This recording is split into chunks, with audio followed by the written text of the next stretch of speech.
Do you know what's common between IAS Swati Sharma and IAS Arnav Mishra, who were preparing for the UPSC exam in 2022? They both choose the same optional subject for the UPSC exam, which is sociology. They both decided to join Vikash Ranjan Sir's sociology optional program and prepared the mains examination in sociology under his teaching and mentorship and succeeded in the UPSC civil service examination. Vikash Sir daily after class interaction with students cleared their general studies doubts as well. Just like IAS Swati Sharma and IAS Arnav Mishra, many others also followed Vikash Ranjan Sir guidance and teaching for preparation of sociology optional. And remember, success is not a matter of chance, rather right choice. Thousands of toppers made right choice by joining Vikash Ranjan Sir for sociology and essay preparation. That is a solution for 750 marks in mains. Make right choice and subscribe our courses for sociology optional, essay, ethics and CSAT. मेरा नाम श्वेता सिंह है और मैंने अभी UPPCS में 11th rank हासिल की है। मैं जौनपुर जिले की रहने वाली हूँ और मैंने अपनी जो इनिशियल पढ़ाई है, जो स्कूलिंग है, वो Saint John's school Siddiqpur Jaunpur से की है। उसके बाद मैंने टीडी कॉलेज से बीए कंप्लीट किया, फिर एमए कंप्लीट किया और फिर मैंने नेट क्वालिफाई किया है पॉलिटिकल साइंस से और उसके बाद अभी मेरा यूपीपीसीएस में चयन हुआ है एसडीएम के पद पर।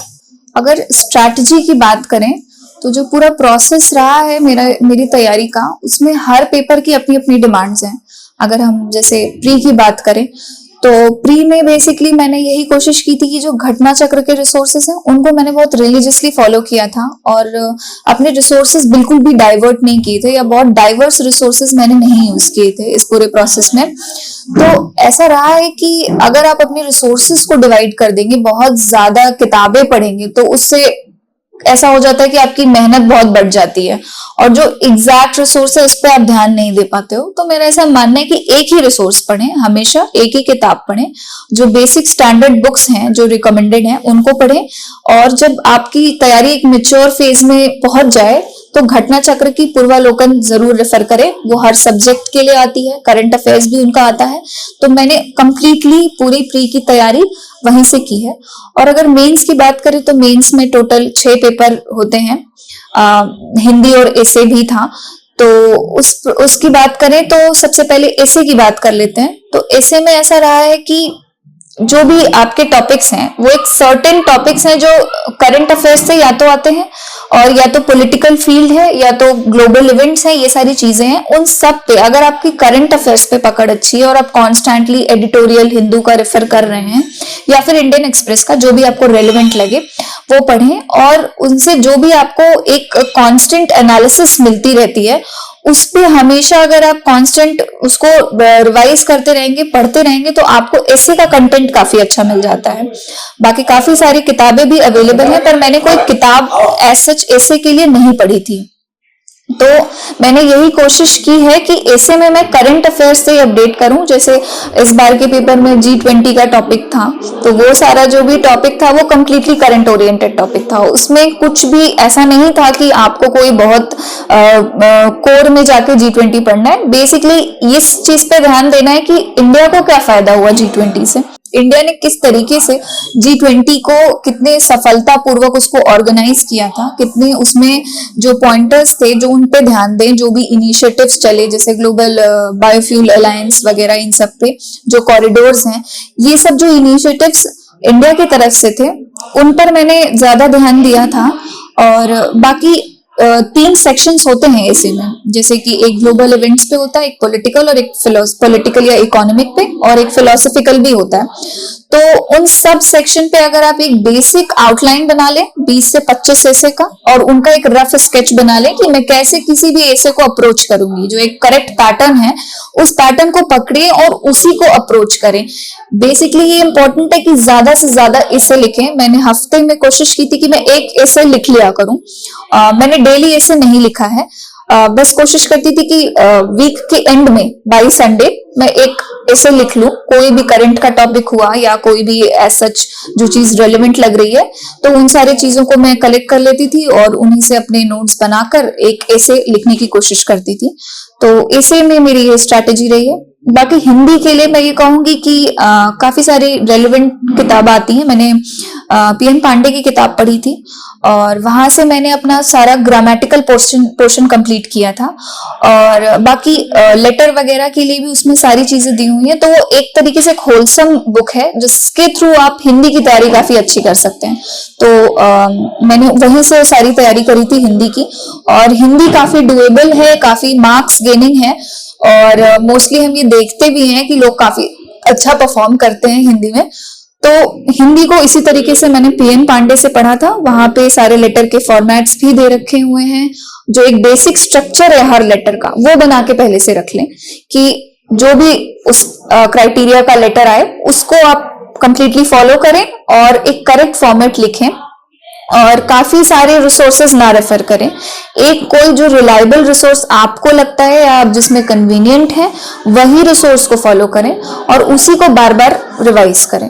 तो मेरी हिंदी में ये स्ट्रैटेजी रही है। बाकी अगर हम GS1 की बात करें तो GS1 में बेसिकली हिस्ट्री, ज्योग्राफी, सोसाइटी, ये सारे टॉपिक्स थे।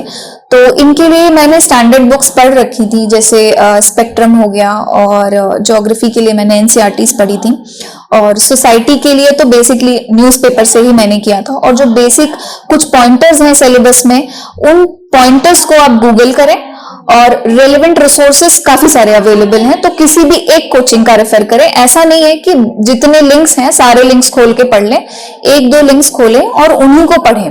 तो मैंने ये किया था, और इसी तरीके से मैंने पेपर 1 का कंप्लीट किया था अपना सिलेबस। अगर पेपर 2 की बात करें तो वो पॉलिटी ओरिएंटेड ज्यादा है, इंटरनेशनल अफेयर्स है। तो पॉलिटी में तो ठीक है, लक्ष्मीकांत बाइबल है हमेशा से, तो मैंने लक्ष्मीकांत अच्छे से पढ़ी थी और वहां से काफी सारी चीजें मैंने ली थी। और मैंने विजन से विजन IAS की आती है मेंस 365, तो उसका मैंने पॉलिटी से कवर पूरा किया था, तो मैंने उसका कंप्लीट कवरेज वहां से लिया था। तो जो भी रेलेवेंट या करंट टॉपिक थे वो मोस्टली वहीं से कवर हो गए थे। फिर अगर इंटरनेशनल अफेयर्स की बात करें तो इंटरनेशनल अफेयर्स में बेसिकली जो करंट है या जो भी चीजें चल रही हैं, जो भी चीजें बहुत डिबेटेबल हैं या न्यूज में हैं, उन्हीं पॉइंटर्स पे ज्यादा ध्यान दें। और ये बहुत इंपॉर्टेंट है कि जो भी पॉइंटर्स हैं, ऐसा अक्सर देखने को मिलता है कि कोई होलसम किताब नहीं है हर पेपर के लिए, कि हर चीज के लिए एक वन स्टॉप सोल्यूशन हो। थोड़े बहुत ऑनलाइन रिसोर्सेज रेफर करने पड़ेंगे, और बिल्कुल करने भी चाहिए, और मैंने भी किए थे। और मैंने जो टॉपिक्स बुक्स में नहीं मिलते थे उन सबको गूगल किया था और उनकी बेसिक नोट्स बनाकर रखा था, और उन्हीं के थ्रू मैं उनको कवर करती थी, बार बार उन्हीं को रिवाइज करती थी, और वही जाके मैंने प्रेजेंट भी किया था। अपने जो रेलेवेंट एग्जाम्पल्स हैं, कोशिश करें कि वो जो एग्जाम्पल्स हैं उनमें आपका इनोवेशन हो, और वो जो एग्जाम्पल्स हो वो कहीं ना कहीं किसी किताब से एग्जैक्टली ना छापे हो। जो आप न्यूज़पेपर पढ़ रहे हैं या कुछ न्यूज कवर कर रहे हैं या आप देख रहे हैं आसपास, उन चीजों को उठाएं और उनका एग्जाम्पल का एक नोट्स पहले से बना के रखें, उससे काफी हेल्प मिल जाती है। और वो जो एग्जाम्पल्स होते हैं वो कभी कभी बहुत मल्टीपर्पज भी होते हैं, एक सब्जेक्ट से, एक पेपर से भी ज्यादा उनका काम हो जाता है, मतलब काफी चीजों में उनकी हेल्प मिल जाती है। तो मैंने वो भी किया था। बाकी अगर हम GS3 की बात करें तो बेसिकली उसमें काफी सारे सब्जेक्ट्स हैं, इकोनॉमिक्स है, साइंस है, क्या कहते हैं, इन्वायरमेंट है, ये सारे जो टॉपिक्स थे। तो इकोनॉमिक्स के लिए भी मैंने कोई स्टैंडर्ड बुक नहीं यूज की थी, उसको भी मैंने करंट अफेयर से ही किया था। विजन पढ़ी थी मैंने मेंस 365, और वही वन स्टॉप सोल्यूशन था मेरा इस पेपर के लिए। और बात करें साइंस वगैरह की तो जो बेसिक टॉपिक्स हैं उन बेसिक टॉपिक्स को मैंने गूगल किया था और वहीं से नोट्स बनाई थी। और हमेशा मैंने सिर्फ एक ही लिंक खोल के पढ़ा है, 4-5 लिंक नहीं खोली, क्योंकि उससे काफी टाइम वेस्टेज होता है और इतना वाइड सिलेबस है। तो अगर हम एक टॉपिक पे थीसिस करने बैठ जाएंगे या थ्योरी बनाने बैठ जाएंगे तो उससे काफी प्रॉब्लम आती है। तो मैंने हर पॉइंट पे कोशिश की थी कि मेरे पास कुछ ना कुछ मैटर हो।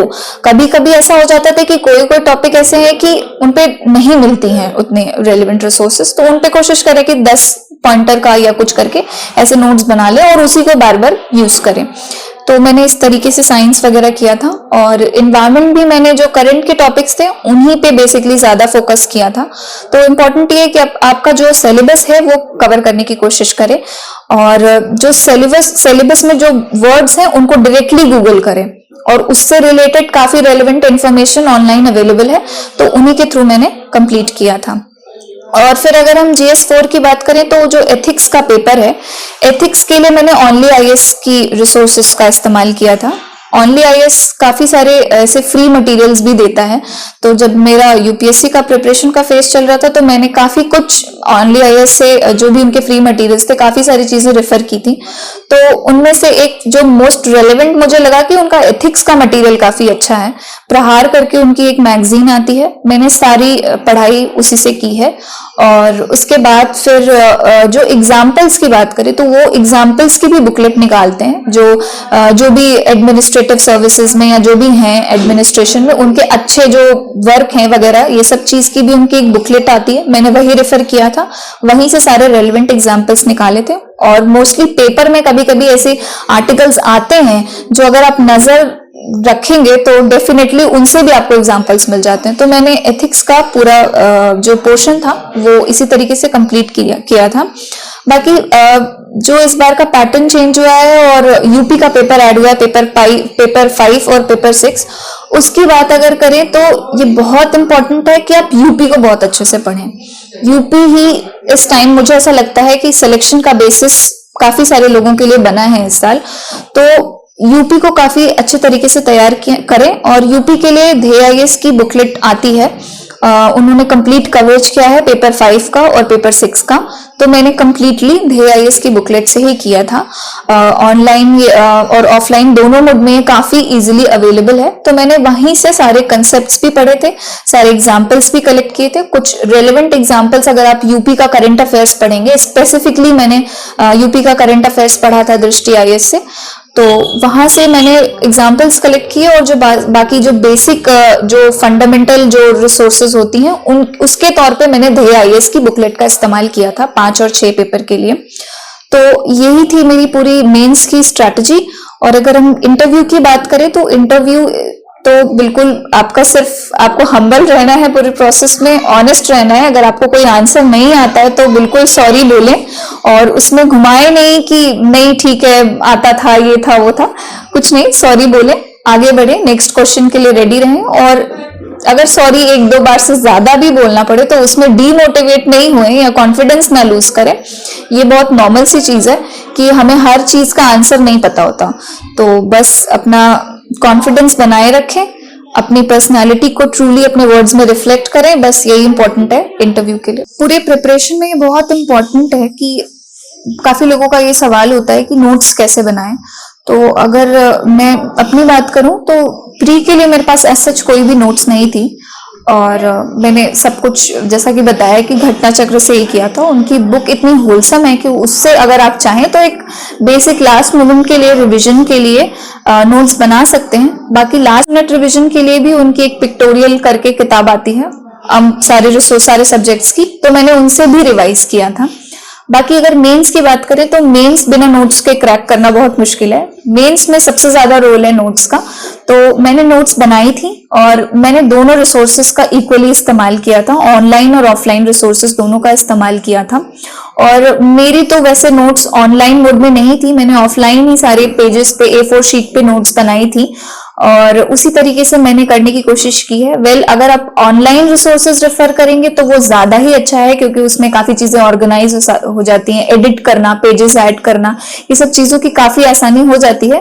बट मैंने A4 शीट पर ही नोट्स बनाई थी, तो मैंने उसी तरीके से जो एक बेसिक फॉर्मेट होता है, पहले आप उसका व्हाट लिखें, फिर वाई लिखें, उसके जो भी कंसिक्वेंसेस, जो भी पॉइंटर्स हैं, मतलब उसके एडवांटेजेस, डिसएडवांटेजेस और आपका क्या वे फॉरवर्ड है। किसी भी इश्यू को लेके हमेशा आपके पास एक सोल्यूशन रेडी होना चाहिए कि क्या सुझाव आप देंगे, जो कि कंक्लूजन बन जाता है मोस्टली आंसर राइटिंग का।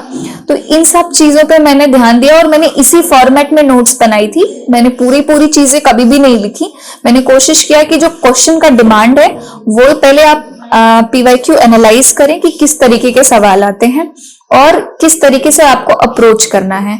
उसी फॉर्मेट में आप अपनी नोट्स बनाएं कि पहले आपने एक इंट्रो लिख लिया, फिर जो भी उसके प्रोज हैं, कॉन्स हैं या जो भी रीजन है, वो सारी चीजों पे ध्यान दें। उसके बाद एक वे फॉरवर्ड होना चाहिए कोशिश करें कि अपने नोट्स में ही केस स्टडीज भी इंक्लूड कर लें, जो रेलेवेंट एग्जाम्पल्स हैं वो भी वहीं इंक्लूड करें, और एक हमेशा एक टॉपिक का एक होलसम कवरेज करें।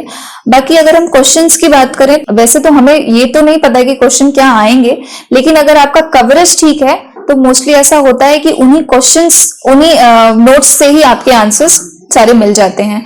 और यूपीपीसीएस में तो एक अच्छी बात है जो है वो ये है कि अक्सर इनका जो क्वेश्चन होता है वो बिल्कुल सिलेबस ओरिएंटेड होता है कंप्लीटली। लाइक एक जो भी टॉपिक है, जैसे मान लीजिए रीजनलिज्म है या सोशलिज्म है, एग्जैक्टली सेम टॉपिक वो आपसे पूछ लेते हैं और उसी के आपके प्रोस कॉन्स बताने, वे फॉरवर्ड बताने हैं। तो मैंने उसी फॉर्मेट में ही पूरे नोट्स बनाई थी। और मेंस में मेरा ऐसा मानना है कि अगर आपके पास नोट्स नहीं है तो लास्ट मिनट रिवीजन पॉसिबल नहीं है। तो नोट्स बिल्कुल बनाएं और कोशिश करें, अगर आप ऑफलाइन बना रहे हैं तो A4 शीट में बनाएं, जैसे आप और पेजेस ऐड कर सकें और कंटेंट ऐड कर सकें और उसको अपडेट कर सकें। और अगर आप ऑनलाइन बना रहे हैं तो ये काफी अच्छी बात है, अगर आप उसमें प्रो हैं और आपको उसमें ईज पड़ता है तो बहुत अच्छी चीज है कि आप ऑनलाइन कंटेंट बनाएं, तो उसमें तो और ही आसानी हो जाती है। बट मैंने A4 शीट पर ही अपनी सारी नोट्स बनाई थी। और अब बिल्कुल ये इंपॉर्टेंट है कि इस नोट्स का भी एक आपको लास्ट में एक फ्लैश कार्ड्स टाइप के बनाने पड़ेंगे, जिनके थ्रू आप लास्ट में रिवीजन करोगे। ये इंपॉर्टेंट है कि आप हर टॉपिक पे कोशिश करें कि एक कोई फैक्ट हो, कोई डेटा हो, उसको जरूर ऐड करके रखें पहले से, कि जैसे वहां जाने के बाद आपको ये सोचना ना पड़े, आपको ऑलरेडी पता हो कि ये डेटा इस टॉपिक के साथ जाएगा और उसी तरीके से उस डेटा को वहां पे प्रेजेंट करें। अगर हम किसी भी टॉपिक की बात करें तो हर टॉपिक में काफी सारे डायमेंशंस होते हैं, सारे डायमेंशंस को कवर करें, चाहे वो इकोनॉमिक डायमेंशन हो, चाहे सोशल डायमेंशन हो, चाहे पॉलिटिकल हो, हर डायमेंशन को अप्रोच करें। और एक अप्रोच काफी फेमस है, पेस्टल अप्रोच, तो उस अप्रोच का जरूर आप फॉलो करें। जैसे pastel, like P for political, E for economic, S for social, E for environment, L for legal. तो इन सारे चीजों को काफी अच्छे से ध्यान दें और हर डायमेंशन में अपना एक होलसम नोट्स तैयार करें, वो बहुत ज्यादा इंपॉर्टेंट है। तो बस मैंने इसी तरीके से अपनी नोट्स बनाई थी कि मैंने हर टॉपिक का हर डायमेंशन 360 डिग्री कवरेज करते हुए, ये जरूरी नहीं है कि बहुत ज्यादा कंटेंट हो हर टॉपिक पे, बस ये इंपॉर्टेंट है कि हर चीज आपने सोची है और उसमें डाल रखी है, हर डायमेंशन सोचा है कि अगर आपको पॉलिटिकल डायमेंशन पूछे तो आप वो आसानी से बता सकें, सोशल पूछे तो वो बता सकें, या कोई भी टॉपिक हुआ, हर चीज के जितने भी आयाम है उनको कवर करते हुए नोट्स बनाएं। और इसका सबसे इंपॉर्टेंट जो मुझे लगता है जो तरीका है वो यही होगा कि आप PYQ जरूर रेफर करें, उसके थ्रू आपको काफी हेल्प मिलती है कि आपको किस डायरेक्शन में अपनी आंसर राइटिंग करनी है। क्योंकि अगर हम एक्चुअली में देखें तो यूपीएससी और यूपीपीसीएस के आंसर राइटिंग के प्रोसेस में काफी डिफरेंस है। यूपीपीसीएस अभी भी काफी सीधा सवाल पूछता है, लाइक स्ट्रेट होते हैं क्वेश्चंस, बट यूपीएससी के जो क्वेश्चंस होते हैं वो काफी ट्विस्टेड होते हैं। तो जो ये इंपॉर्टेंट है कि अगर आप हमेशा PYQ रेफर करते रहेंगे तो आपको एक इंसाइट मिलता रहता है कि आपको किस डायरेक्शन में काम करना है। तो मैंने हमेशा कोशिश की है कि मैं PYQ देखूं और उसी के थ्रू अपने नोट्स बनाऊं, तो मैंने यही प्रोसेस फॉलो किया है पूरा नोट मेकिंग के लिए। अगर हम घंटों की बात करें तो मेरा हमेशा से ये मानना है कि घंटे इंपॉर्टेंट नहीं है, ये इंपॉर्टेंट है कि आप जो भी टॉपिक पढ़ें उसको होलसम पढ़ें, अच्छे से पढ़ें। मैंने कभी भी 17 से 18 घंटे की पढ़ाई नहीं की है। मैंने हमेशा कोशिश की है कि एक जो मिनिमम आवर है उस चीज को मैं मेंटेन करते रहूं और कंसिस्टेंट रहूं, डेली बेसिस पे पढ़ाई करूं, ये ज्यादा इंपॉर्टेंट है। कभी मेंस के टाइम पे तो सिलेबस इतना वाइड है तो कभी कभी थोड़े ज्यादा भी आवर्स पुट करने पड़ते हैं, तो बिल्कुल उसको ध्यान में रखें। पर जो डेली जो शेड्यूल है उसमें 7 से 8 घंटे I think more than sufficient है। अगर आप सही तरीके से पढ़ रहे हैं और डेली करंट अफेयर्स पे काम कर रहे हैं तो आधी चीजें तो जो करंट अफेयर्स के थ्रू ही कंप्लीट हो जाती हैं। तो मेरा तो हमेशा से यही अप्रोच रहा है। और अगर टाइम टेबल और शेड्यूल की बात करें तो एज सच कोई ब्रॉड लेवल पे टाइम टेबल नहीं रहा है मेरा। बस हाँ, मैंने टॉपिक्स डिसाइड करती थी मैं डेली की मुझे ये टॉपिक्स पढ़ने हैं। अब उसमें कितने घंटे लग जाएंगे या कितना टाइम लगेगा, कभी कभी ऐसा भी होता है कि बहुत जल्दी वाइंड अप हो जाता है वो टॉपिक, या कभी कभी ऐसा भी होता है कि काफी टाइम लग जाता है टॉपिक को कंप्लीट करने में। तो उस चीज की फ्लेक्सिबिलिटी मैंने हमेशा रखी थी। कभी कभी ऐसा भी होता है कि पढ़ने का नहीं मन करता है तो बिल्कुल ब्रेक लें और कोशिश करें कि रेजुविनेट होके फिर से वापस से अपने काम में लग जाएं। तो मैंने हमेशा से यही स्ट्रैटेजी फॉलो की है घंटों के बेसिस पे, कि हमेशा ये इंपॉर्टेंट है कि आपका टॉपिक कितना बड़ा है, आपको कितने सारे डायमेंशंस कवर करने हैं उसमें, ये ज्यादा इंपॉर्टेंट है। ये नहीं इंपॉर्टेंट है कि आपने मतलब ऐसा ठान लिया कि 18 घंटे पढ़ने हैं तो पढ़ेंगे ही, ऐसा कुछ नहीं होता। मुझे ऐसा लगता है कि हम सब ह्यूमंस हैं और सबकी अपनी अपनी कैपेसिटी है, तो हर कोई अपने अपने लेवल पे पढ़ता है अपनी अपनी कैपेसिटी के हिसाब से। तो कभी कभी अगर आपको नहीं मन करता है तो ना पढ़ें और ब्रेक लें, प्रॉपरली ब्रेक लें, दोस्तों से मिलें, फैमिली के साथ बैठें, बात करें, मूवी देखने जाएं। तो ये सारी चीजें बिल्कुल करें। और ये एक ऐसी तैयारी नहीं है कि जिसमें आपको कंप्लीटली सोसाइटी से कट ऑफ हो जाना है और किसी से बात नहीं करनी, किसी से बोलना नहीं है, रूम में लॉक कर लेना है खुद को, ये सारी चीजें नहीं करनी है। हमेशा अपना एक पॉजिटिव फ्रेंड सर्कल रखें, क्योंकि मेरा ऐसा मानना है कि जिन लोगों के साथ आपका उठना बैठना है वो ज्यादा मैटर करता है। तो हमेशा इस चीज का ध्यान रखें कि आप किस फ्रेंड सर्कल में उठते बैठते हैं। तो ये चीज मुझे काफी हेल्प की है मेरी जर्नी में, क्योंकि मेरा बहुत बड़ा फ्रेंड सर्कल तो नहीं रहा है, बट मेरी एक बेस्ट फ्रेंड है साक्षी, वो मेरी रूममेट भी है, तो उसने मेरी पूरी जर्नी में काफी हेल्प की। और मेरे भैया हैं, मेरे मतलब कजिन्स हैं, वो लोग भी इसी तैयारी में हमेशा से रहे हैं। तो हमेशा से एक डिस्कशन का माहौल रहा है कि किसी भी टॉपिक पे क्या पॉइंट ऑफ व्यू है, या किस तरीके से आपको आंसर्स को अप्रोच करना है, या क्या चीज आपको इंटरव्यू में जाके बोलनी है। तो हमेशा उन लोगों से डिस्कशन करते हुए काफी ऐसी बातें पता चल जाती हैं जो आप नहीं सोच रहे हो, तो या सामने वाला सोच रहा है, तो बिल्कुल सामने वाले से वो अच्छी चीजें लें। और तो हमने हमेशा एक डिस्कशन का माहौल हमेशा रखा है, तो इसके थ्रू आपको काफी हेल्प मिलती है। क्योंकि आइसोलेशन में मुझे लगता है कि यूपीपीसीएस की पढ़ाई नहीं होती है, क्योंकि हमेशा जो फीडबैक अगल बगल से आपको मिल रहे हैं या इंसाइट जो मिल रहा है किसी भी टॉपिक पे या किसी भी इंसान का, वो बहुत इंपॉर्टेंट होता है आपके आगे के पॉइंट ऑफ व्यू बनाने में। कभी कभी ऐसा भी होता है कि कोई चीज डिस्कस हुई है और एग्जाम में आपको वही एग्जैक्ट चीज पूछ ली जाती है, तो अगर आपने उस चीज को डिस्कस किया है लोगों के बीच में तो उससे काफी फायदा होता है। तो मैंने ये चीज फॉलो की थी। और घंटों पे मैंने कोई बहुत ध्यान नहीं दिया है कि मेरे कब कितने घंटे हो गए। मेरा कोई बहुत फिक्स्ड टाइम शेड्यूल भी नहीं रहा है इस पूरे प्रोसेस में। कभी कभी 4 घंटे भी हैं, तो कभी 6 भी हैं, तो कभी क्या कहते हैं 10 घंटे भी हैं। जैसे टॉपिक की रिक्वायरमेंट है, जैसा मोटिवेशन है जिस दिन का, उस हिसाब से पढ़ाई की है मैंने। और हाँ, मैंने टॉपिक्स डेली बेसिस पे डिसाइड की कि आप मुझे ये सर्टेन टॉपिक्स सर्टेन सब्जेक्ट से इतने पेजेस करने हैं, तो वो मैं फॉलो करती थी हमेशा। उसको कंप्लीट करने में जितना भी टाइम लगता था मैं उतना डिवोट करती थी। मेरे लिए मेरी ये स्ट्रैटेजी हमेशा से काम की, तो मैंने इसी तरीके से पढ़ाई की है। अगर डिस्ट्रैक्शन की बात करें तो एज सच डिस्ट्रैक्शन हम पे ही डिपेंड करता है कि हम कितना डिस्ट्रैक्ट होना चाहते हैं। तो ये इम्पोर्टेंट है कि हमेशा अपने आप को रिफ्रेश करते रहें। और मैंने पूरे प्रोसेस में ऐसा भी नहीं है कि सोशल मीडिया से मैं कंप्लीटली कट ऑफ थी या मैंने बिल्कुल कोई भी चीज यूज नहीं की है। तो ऐसा मैंने कुछ नहीं किया है कि मैंने अपने आप को आइसोलेशन में डाल के पढ़ाई की हो, क्योंकि जो जर्नी है ये बहुत लंबी है। ये 1-2 महीने या 3-4 महीने की पढ़ाई नहीं है, इसमें कभी कभी 3-4 साल लग जाते, कभी 5-6 भी लग जाते हैं। तो इस पूरे प्रोसेस में ये पॉसिबल ही नहीं है कि हम कंप्लीट आइसोलेशन में रहें और बिल्कुल एंटरटेनमेंट का कोई सोर्स ही ना रखें। मैंने हमेशा ये रूटीन मेरा रहता था कि मैं टेस्ट दे के आती थी, अपनी चीजें एनालाइज करती थी और उसके बाद रात को कोई मूवी जरूर देखती थी, क्योंकि मेरा ऐसा मानना है कि काफी सारी चीजें सीखने को भी मिलती हैं मूवीज से, और दूसरी बात आपका रिफ्रेशमेंट हो जाता है। आप नेक्स्ट डे के लिए वो एक एनर्जी फील करते हो कि हाँ अब मेरा ब्रेक हो गया है, तो बिल्कुल अब मैं रेडी हूँ नेक्स्ट डे के लिए। तो मेरा हमेशा से यही अप्रोच रहा है। मैंने कभी भी अपने आप को आइसोलेशन में रख के या सबसे कट ऑफ करके पढ़ाई नहीं की है। मेरा एक अच्छा खासा फ्रेंड सर्कल भी रहा है हमेशा से, तो हमेशा उठना बैठना, लोगों के साथ बाहर जाना, ये सब भी मैंने किया है। बट ये इस चीज पे जरूर ध्यान दें कि ये चीज इतनी फ्रीक्वेंट ना हो कि आपके जो एक्चुअल स्टडी आवर्स हैं वो अफेक्ट हो जाएं। तो इस चीज का ध्यान हमेशा रखें कि क्या चीज कब इंपॉर्टेंट है। इस चीज को प्रायोरिटाइज करना बहुत इंपॉर्टेंट है कि अगर ये चीज टाइम है पढ़ने का या जो चीज का, आप वही करें। उसके बाद जब आपका ब्रेक का टाइम है तो एक सर्टेन अमाउंट आप टाइम उसको भी दें और अपने आप को रिफ्रेश रखें पूरे प्रोसेस में।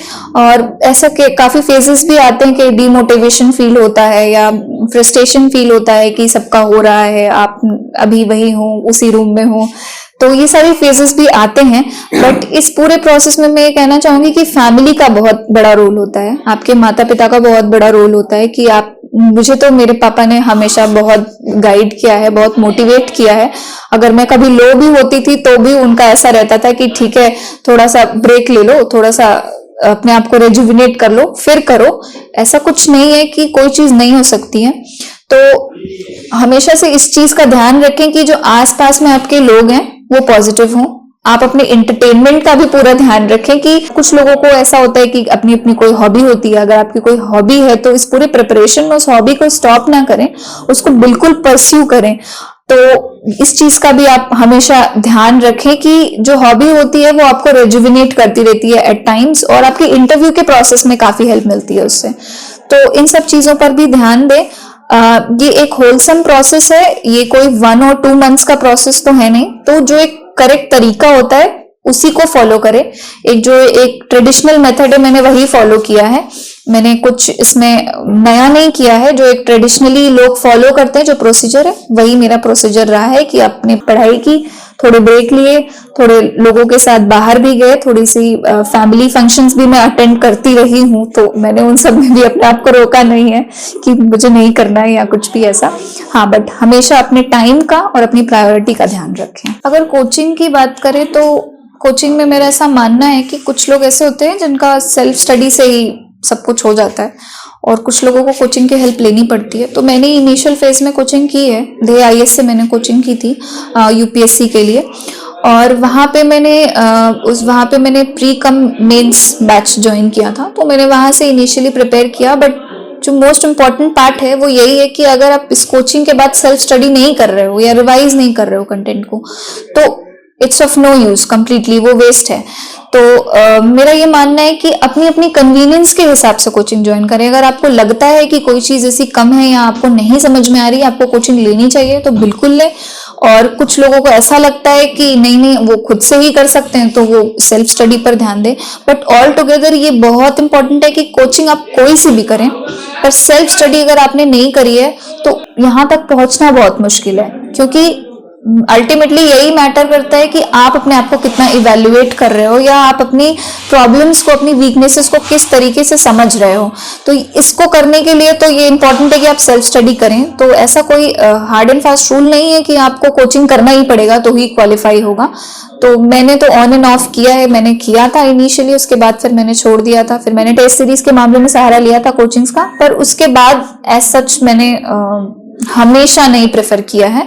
मैं मोस्टली ऑनलाइन रिसोर्सेस पे ज्यादा जोर देती रहती हूँ कि आप अगर आपको अच्छा कंटेंट चाहिए और अच्छे एग्जाम्पल्स चाहिए तो मैंने हमेशा ऑनलाइन रिसोर्सेस का प्रेफर किया है। और अगर ऐसे भी देखें कि ऑनलाइन कोचिंग करे या ऑफलाइन कोचिंग करे तो उसमें भी आपकी पर्सनल चॉइस है। कुछ लोगों को टाइम का कंस्ट्रेंट होता है, लाइक अगर वर्किंग है आप या कुछ भी ऐसी बात है, तो मोस्टली लोग ऑनलाइन प्रेफर करते हैं क्योंकि उसमें काफी फ्लेक्सिबिलिटी होती है। तो मेरा भी ऐसा मानना है कि अगर आपको ऐसा कोई इश्यू है तो बिल्कुल करें। अदरवाइज जो ऑफलाइन माहौल मिलता है मुझे लगता है वो काफी क्रूशियल होता है, क्योंकि आप 4 लोगों से इंटरेक्ट करते हो तो आपको पता चलता है कि क्या कमियां हैं, कहाँ पे आपको वर्क करना है, कहाँ नहीं करना है, या लोगों के पॉइंट ऑफ व्यू भी पता चलते हैं कि कोई भी टॉपिक पे कोई इंसान क्या सोच रहा है। तो कभी कभी काफी अच्छी इंसाइट मिल जाती है लोगों से। तो इसलिए मैंने ऑफलाइन कोचिंग प्रेफर की थी। बाकी एज सच कोई मुझे नहीं लगता कि ऐसा कोई रूल है कि आपको कोचिंग ज्वाइन करनी ही चाहिए। सेल्फ स्टडी से भी ये बहुत अच्छे से किया जा सकता है। जो मेरी पूरी जर्नी रही है यूपीपीसीएस की, उस पूरी जर्नी में सबने, मेरे आसपास के सभी लोगों ने काफ़ी अपना अपना रोल प्ले किया है। सबसे ज़्यादा तो मैं थैंकफुल हूँ अपनी फैमिली को, अपने मम्मी पापा भाई बहन, मेरा पूरा परिवार, मेरे बड़े पापा, सबने मुझे पूरे प्रोसेस में बहुत मोटिवेट किया है और हमेशा ये चीज़ पर ट्रस्ट कराया है कि तुम कर सकती हो। तो इस चीज़ का बहुत बड़ा रोल होता है। मेरा ऐसा मानना है कि अगर आसपास के लोग आपके ऊपर ट्रस्ट कर रहे हैं तो उससे बहुत आपको पुश मिलता है कि नहीं करना ही करना है, क्योंकि कभी कभी ऐसा फेज आता है कि आप बहुत डिमोटिवेटेड हो, तो उस टाइम पे जो आसपास के लोग हैं जब आपको हमेशा एक पॉजिटिव पुश देते हैं, हमेशा पुश करते हैं कि नहीं आपको करना ही है या फिर आप कर सकते हो, तो उससे हमेशा बहुत हेल्प मिलती है। बाकी मैं स्पेशल थैंक्स कहना चाहूँगी अपने मम्मी पापा का, और मेरे भाई लोग हैं, वो लोग दिल्ली में प्रिपरेशन करते हैं, उन लोगों ने मुझे कॉन्स्टेंटली गाइड किया है इस पूरे प्रोसेस में। उनके डिबेट्स और उनके डिस्कशन से मुझे बहुत फायदा हुआ है। और तीसरी सबसे इम्पोर्टेंट जो कैरेक्टर रही है मेरे पूरे प्रिपरेशन, वो मेरी दोस्त रही है। तो बहुत ज़्यादा मेरा बड़ा फ्रेंड सर्कल नहीं रहा है, बट उसने मुझे पूरे प्रोसेस में बहुत हेल्प की है। अक्सर वो मेरे आंसर्स भी चेक करती थी, या फिर जो भी फीडबैक मिलता था तो उन सब चीज़ों पे वो काफ़ी ध्यान देती थी कि तुमको इस पे ध्यान देना चाहिए, या ये चीज़ कम है, या मैप नहीं है आंसर्स में। इन सब चीज़ों में उसने मेरी बहुत हेल्प की। और पूरा मेंस का प्रोसेस, मेरा ऐसा मानना है कि डिबेट और डिस्कशन का ही प्रोसेस है, तो उस पूरे जर्नी में उसका भी एक बहुत बड़ा रोल रहा है। बाकी जो भी कोचिंग मैंने ज्वाइन की, जो भी मेरे मेंटोर्स थे, जो भी मेरे टीचर्स थे, उन सब ने मुझे बहुत पॉजिटिवली गाइड किया है इस पूरे प्रोसेस में, तो मैं सबको थैंक यू बोलना चाहूँगी। Thank you.